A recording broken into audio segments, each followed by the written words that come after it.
5 years ago, if I wanted to get behind the wheel of a BMW M3, I'd have to use one of these, a VR headset. Although I have to say, once I was behind the wheel, it was an absolute blast to drive. Although, now I've got my hands on a real one, does it live up to the hype? Let's find out.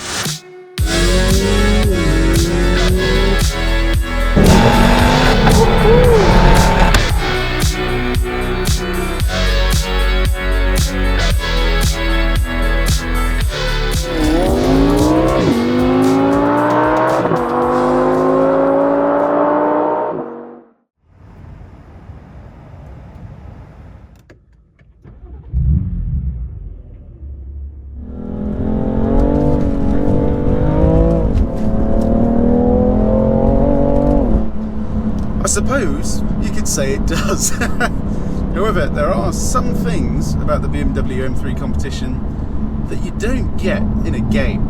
And in this review, we're going to live with the car for a week and go through some of those things. Okay, join me on my first commute home, and first things first, we're going to need to get some fuel.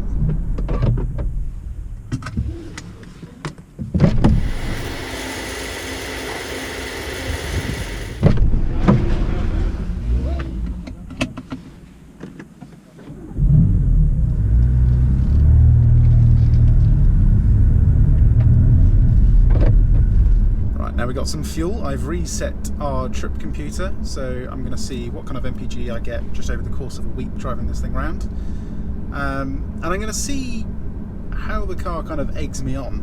Already, immediately, I want to put it into MDM mode and just rag the crap out of it. But I'm going to imagine like you've been living with this car for a while and you just drive it around like a daily most of the time. And then when you're on a good bit of road, don't worry, we're going to get onto some really nice bits of road over the course of the week.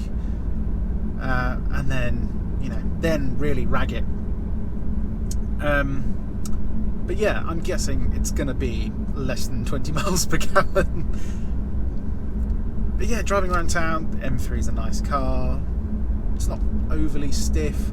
The gearbox is the only, not major, but almost major downfall. Coming out of junctions especially, it's not brilliant. It's a little bit jerky, it hesitates. It's only once you're moving that this box really comes into its own. In normal drive, once you're moving, it's fine. It's just coming out of junctions and stuff, it's not brilliant. It can just be very aggressive. It's either engaged or not engaged. It's basically like a manual, but the person that's working the clutch is either got the clutch fully up or fully pressed in. There's no kind of slow release. It's really odd. One thing I'm noticing a lot of already is on particular road surfaces you get a lot of hum into the cabin at 40 miles an hour. And I know it's an M car, but that is a lot of hum. That's like Porsche 911 levels of hum coming through into the cabin. This car's just such an event though. The second you get in the thing, it just wants to go constantly. It's really not designed for a city. Having said that, the seats with holes in, fairly comfortable so far. The only thing that I kind of don't understand is the cup holders. Why not have a cover like there is in my 140i, where it just slides backwards and forwards? Now I've just got this piece of plastic that I can't really do anything with.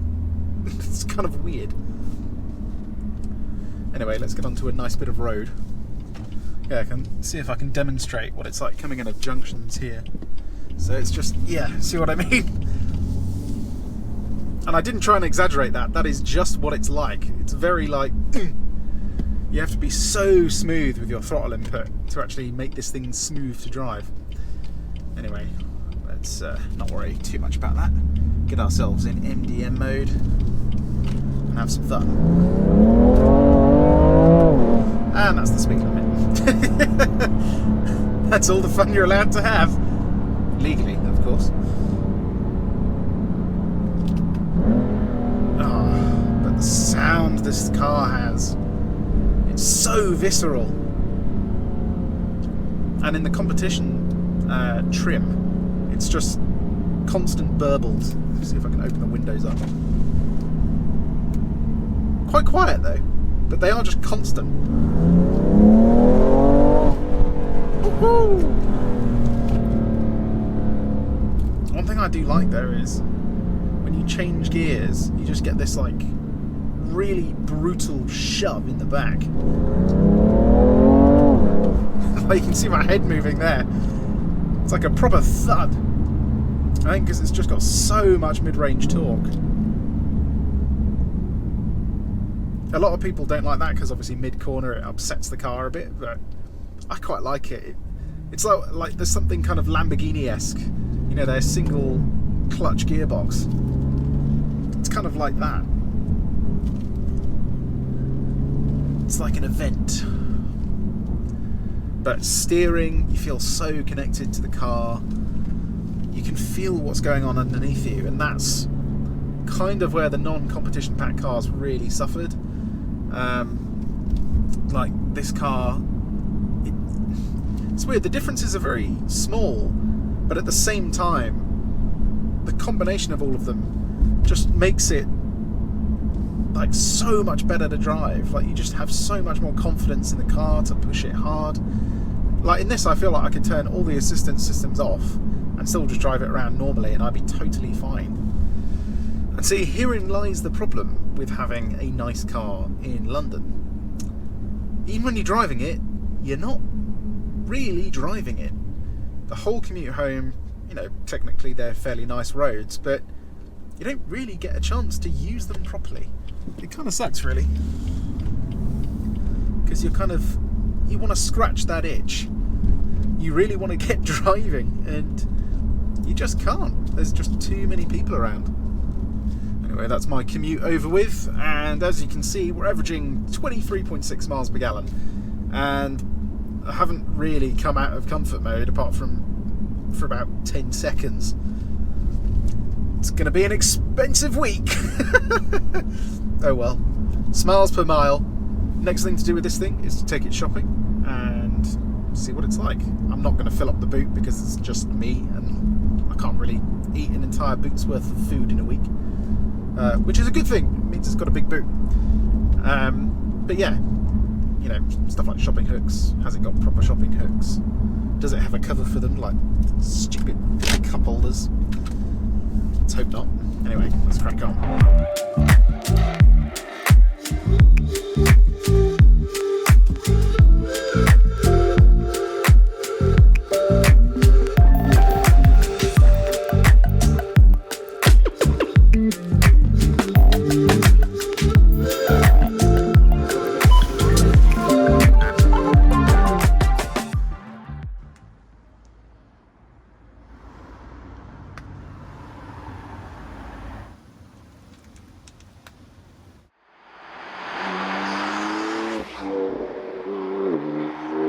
Okay, so this is a little test with the headlights. And this is the time of day. You really want to be out in your M3 as well. No traffic, just you and a nice bit of road. But auto headlights, they've just turned themselves on full beam. And if I turn the steering wheel, you should be able to notice they kind of turn with the car, which is pretty cool. See what they do at this junction. Oh, they dip. Because you're at a junction. That's quite clever. Alright, they should go full beam again. Sort of. A flash to full beam. I think when they sense light, they go back to a dipped beam. But I could be wrong. Right, back to full beam. Yeah, there we go. So they're good, but they're not perfect.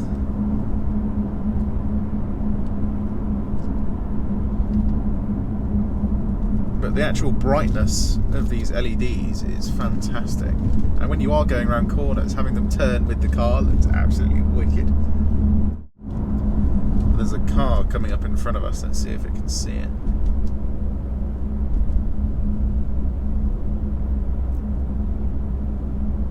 They're so bright. Yeah, so it's seen the car in front. A very slow car in front. I guess a lot of people aren't used to waking up so early in the morning. Look at this guy in front's quite clearly knackered. Constantly touching the brakes, hitting bushes,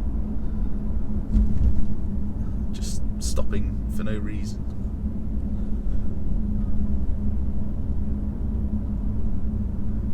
When you're tired, just pull over.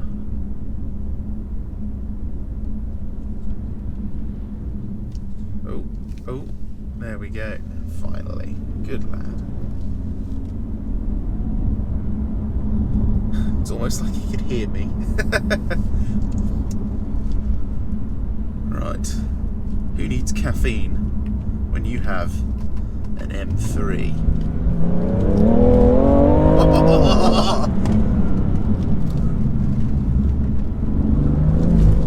Oh yes.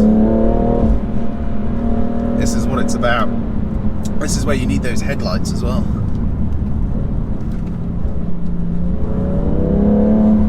Damp, greasy roads, early in the morning. Proper British weather. Oh, this is where you notice the headlights turning with you. That's pretty cool.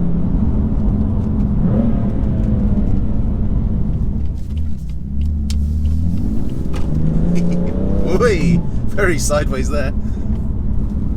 That was about a quarter throttle as well. I don't want to be too loud around people's houses, but this is certainly the kind of car that wakes you up in the morning, that's for sure.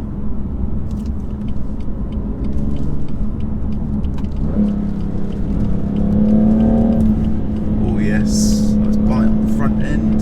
Just look at the amount of grip you've got. And then when it does run out, oh my god, look at that.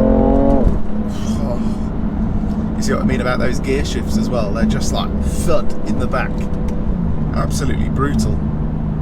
But yeah, on a dry bit of road, the speeds you can carry in this thing are ludicrous really, and they wake you up far quicker than a cup of coffee can. Sound check.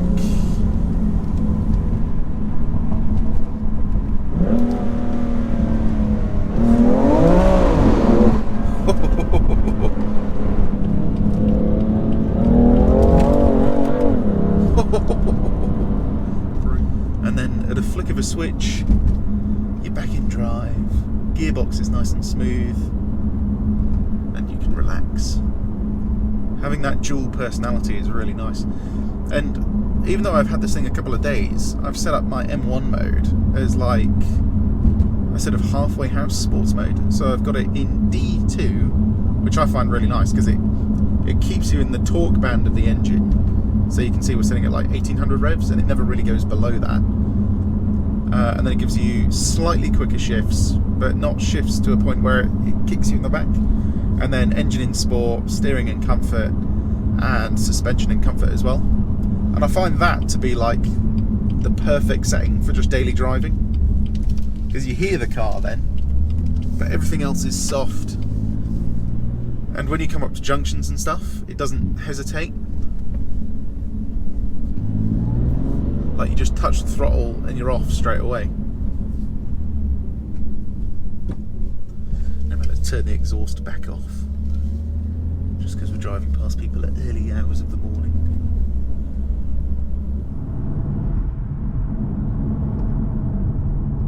I've got a little section of motorway for you. And the reason for that is, even though in a game you get a sense of what the car's like to actually drive, dynamically wise anyway, you don't really get a sense of what it's like to live with. And the BMW M3 already, I can tell, is quite noisy on the motorway. There's not much wind noise, but there is quite a bit of road noise, purely because everything's so connected in the chassis. There's less rubber bushings disconnecting things, making things feel looser, which, you know, does have its positives and does unfortunately have its negatives. Then suspension, you might think it's too stiff, but in its comfort setting, it's actually not that bad. At slower speeds, I'm going to find out what it's like, but driving on the motorway at least, it is okay, I'd say. Now then, if I do put it into sports mode, you can immediately tell I'm being jiggled about quite a bit. So we'll get rid of that for now. Yeah, so on the motorway, comfort mode is great, but it is a bit noisy inside. That's the general gist of it. But anyway, let's get back to living with this car. So you join me on my commute home from central London this time, and I've got it in MDM mode, and I just kind of want to illustrate kind of what it's like. In fact, if I go for full MDM with a manual gearbox, it kind of, you can see the car kind of bucks backwards and forwards a bit, and it teaches you good throttle control, but it does, it is quite hard to just drive smoothly, this thing. Even in its regular setting, it can be a little bit jerky at junctions. But things like suspension are actually fine. I was expecting the suspension to be way worse than it actually is. And in its comfort setting, as long as you're good with the throttle, it's actually alright. And then steering, it's light enough. The only thing that you have to be careful with is width restrictors, because you've got those wide arches. It's anything below 7 foot is quite hard to get used to. So the 7 foot ones are fine, but the 6'6" ones you have to be really careful with. But yeah, it's just stuff you get used to after a while.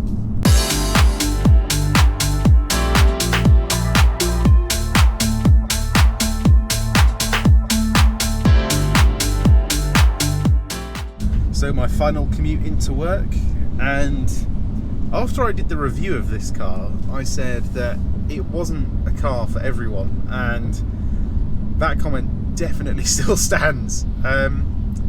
All the passengers that have been in this car over the week that I've had it have said it's a bit uncomfortable, it's very racy, it's very noisy inside, and yeah, I mean it is, but it's a BMW M car, so if you want a proper driving experience for the road,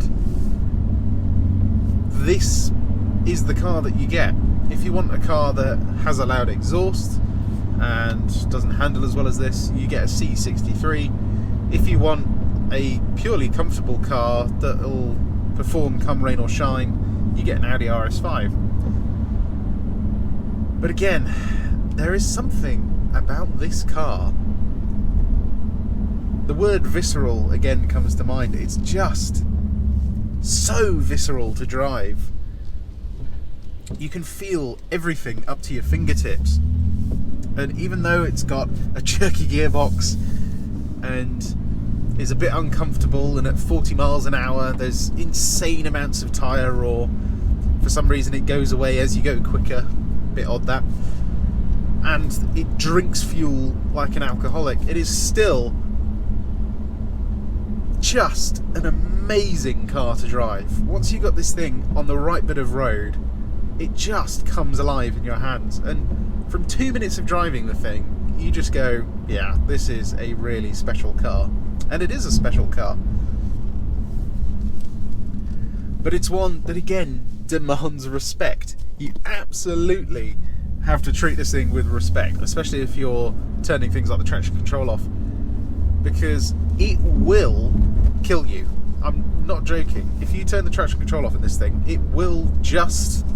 The way this thing breaks traction is so sudden. It's like a Porsche 911, except, the Porsche, when that breaks traction, that is because all the weight's over the back, so you really have to be ready to catch it. This is easier to catch, but it's very aggressive.